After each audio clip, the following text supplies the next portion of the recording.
ಎಲ್ಲರಿಗೂ ನಮಸ್ಕಾರ.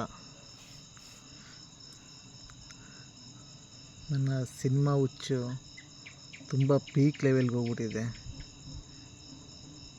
ಏನೋ ಗೊತ್ತಿಲ್ಲ, ಇದು ನೀನೇನಾ ಅನ್ನೋ ಕ್ವಶನ್ ಹುಟ್ತಾ ಇದೆ. ಸುಮಾರು 10 ವರ್ಷದಿಂದ ನಾನು ಇಂಡಸ್ಟ್ರಿಯಲ್ಲಿ ಪಾರ್ಟ್ ಟೈಮ್ ಆಗಿ ನನ್ನನ್ನು ನಾನು ತೊಡಗಿಸ್ಕೊಂಡಿದ್ದೀನಿ. 10 ವರ್ಷದಿಂದ ಇಂಡಸ್ಟ್ರಿಯಲ್ಲಿ ಏನು ಮಾಡಿದ್ಯಾ ಅಂತ ನನ್ನನ್ನು ನಾನು ಪ್ರಶ್ನೆ ಮಾಡ್ಕೊಂಡ್ರೆ ಕಂಪ್ಲೀಟ್ಲಿ ಝೀರೋ. ಇನ್ನೂ ನೀನೇನೂ ಮಾಡಿಲ್ಲ ಅಂತ ಮನಸ್ಸು ಹೇಳ್ತಾ ಇದೆ. ಹಂಗಾಗಿ ಇನ್ನೊಂದು ಪ್ರಯತ್ನ,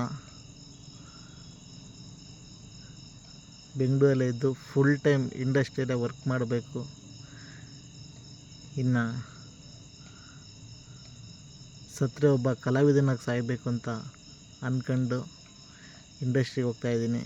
ಇದೇ ಇನ್ನು ನನ್ನ ಇನ್ಸ್ಟಾದಲ್ಲಿ ಆಗಿರ್ಬೋದು, ನನ್ನ ಫೇಸ್ಬುಕ್ ಆಗಿರ್ಬೋದು, ನನ್ನ ಯೂಟ್ಯೂಬ್ ಆಗಿರ್ಬೋದು, ಇದೆಲ್ಲ ನಂದು ಇದೇ ಕಂಟೆಂಟ್. ಇನ್ನು ನಾನು ಕಂಪ್ಲೀಟ್ಲಿ ಝೀರೋಯಿಂದ ಹೀರೋ ಆಗಬೇಕನ್ನೋದು ನನ್ನ ಕನಸು. ಅಲ್ಲಿಗೆ ಮುಟ್ಟೋವರೆಗೂ ಯಾವುದೇ ಪಾತ್ರ ಬರಲಿ, ಏನೇ ಸಿಕ್ಕಲಿ, ಕಣ್ಣು ಮುಚ್ಕೊಂಡು ಇಂಡಸ್ಟ್ರಿಯಲ್ಲಿ ಕೆಲಸ ಮಾಡಬೇಕು ಅಂದ್ಕೊಂಡಿದ್ದೀನಿ. ಈ ನನ್ನ ಜರ್ನಿಲಿ ನಾನು ಹೀರೋ ಆಗ್ತೀನಾ ಇಲ್ಲ ಝೀರೋ ಆಗಿ ಉಳ್ಕೊಂಬಿಡ್ತೀನ, ನಿನ್ನ ಜೊತೆ ನಾನು ನೋಡಬೇಕು ಅನ್ನೋ ಆಸೆ. ಇನ್ನು ಕ್ವಾಲಿಟಿ ವೈಸು ಇನ್ನೂ ಇಂಪ್ರೂವ್ಮೆಂಟ್ ಮಾಡ್ಕೊಬೇಕು, ನೋಡ್ಕೊಡೋಣ ಆಮೇಲೆ ಮುಂದಕ್ಕೆ.